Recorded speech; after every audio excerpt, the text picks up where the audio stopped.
Okay, this is probably my most popular story on Savvyland. It's titled Confessions. Now, I have to warn you, if you are offended by language or strong sexual content, this is absolutely not the story for you. If, like me, you appreciate a good raunchy story now and again, this is probably right up your alley. Confessions is told by Regan Lee, a 50-something woman who is looking back on her life as a teenage slut. Yep, you heard me right. She was a teenage slut. In this first segment, Regan doesn't spend any time warming you up to the subject. She jumps in with both feet and puts you in it with her. So I think I should do the same.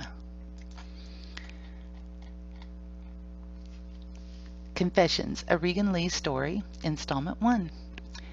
It started in the summer of my 17th year. My birthday was just a few months away. I'd spent a whole year trying to get Daniel to notice me. I knew I was jailbait, but who the hell cared, right? He was hot, and his bike was hotter. At the time, he was exactly what I was looking for, and took me on one hell of a ride, one I'll never forget, but continue to be ever so grateful I survived. It started as most everything important and unimportant does. I can't say I was expecting it. Actually, I'd sort of given up it would ever happen. I saw him for the first time when I was 16. He was the son of my mother's best friend, and several, like more than 10 years older than me. He was the epitome of the bad boy, a Harley-riding, long-haired, smoking, drinking hell on wheels that melted my teenage heart and had me changing my panties frequently. To be honest, I think I was more attracted to his I don't give a shit attitude and living on the edge persona than I was him. He wasn't all that attractive, and looking back on it now, he could have used some shampoo on his stringy hair. But I wasn't looking for prep school pretty boy.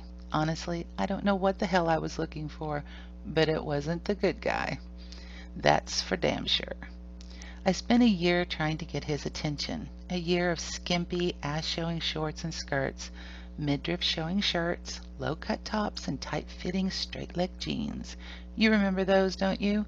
The ones you couldn't sit down in for at least an hour after shimming your ass into them? The ones you put your shoes on first and then struggled like hell to get those straight legs over them? Because there was no way in hell you were going to be able to bend over and tie a shoe. Yeah, those. Everything I did around him screamed, "Fuck me, baby." I was just a dumb kid looking for a walk on the wild side, although I had no idea what the wild side was. Not even my zealot mother could dissuade me from my ultimate goal. I wanted him. I was going to have him. I never intended to keep him. I wasn't stupid, just horny. I wasn't all that experienced either. I wasn't a virgin. I had my cherry popped at the first opportunity. I heard from friends the first time was going to suck, so why not get the hell out of the way? I did, and fast. Maybe I should have found someone who knew what he was doing, because my first time wasn't memorable in the least. Honestly, I couldn't even tell you the guy's name now. That's how utterly unmemorable it was. It was done, and that's all I cared about. I'd had a couple of guys after no name first time, but they were pretty much in the same category as the first. Got dick, find pussy. Put it in, pump a few times, spill, and get the hell dressed and go home. But Daniel was different. As I said, he was older, a lot older. He knew what a dick was for, and he knew how to use it. But I'm getting way ahead of myself. As I said, I'd almost given up. I'd spent a year trying to get his attention, and still nothing happened. Oh, he flirted, made me feel grown up and sexy when I was standing in front of him, or brushing my bra-covered hard nipples against whatever body part of his I could touch. But the moment I was out of his sight, I was sure I wasn't even a memory. A couple of months before my 18th birthday, he showed up at my house, unannounced, uninvited. I would soon find this was just his way. He didn't make plans, call and ask for a date, or any of the nice guy things. He simply showed up, and if I wanted to spend time with him, then I had to drop everything to do it. The first afternoon was a weekday. My mother was at work. I was home alone, getting ready for an afternoon out with friends and a late night hookup with a guy I liked. All those plans went down the drain when there was a knock on the door. Thinking it was my friend, there to pick me up, I didn't think about answering the door in nothing but a towel. What a surprise I had when I opened the door to find Tall, Dangerous, and Yummy standing on my porch.